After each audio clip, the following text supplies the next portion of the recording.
কাকো অৱহেলা নকৰিবা, কাৰণ 10 টকা তলাটোৱেও লাখটকীয়া ঘৰখন বিশ্বাসেৰে ধৰি ৰাখে। 3টা বস্তু কেতিয়াও ঘূৰি নাহে: সময়, কথা, সুযোগ। 3টা বস্তু হেৰুৱা উচিত নহয়: শান্তি, আশা, সভ্যতা। 3টা বস্তুৰ পতন হয়: অহংকাৰ, মিছা, হিংসা। 3টা বস্তু বহুত মূল্যৱান: ভালপোৱা, আত্মবিশ্বাস, বন্ধুত্ব। শিক্ষা লিখা পঢ়া শিকি কেৱল নিজেই শিক্ষিত হ'লে নহ'ব, নিজে পোৱা শিক্ষা আদৰ্শ আনকো বিলাই দিব লাগিব।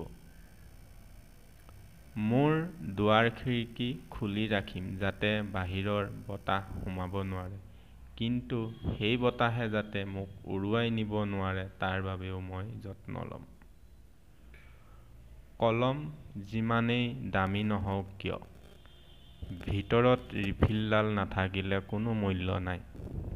ঠিক একেদৰে মানুহ যিমানেই শিক্ষিত নহওক কিয়, যদিহে মনুষ্যতা নাথাকে তেন্তে সেই শিক্ষা মূল্যহীন।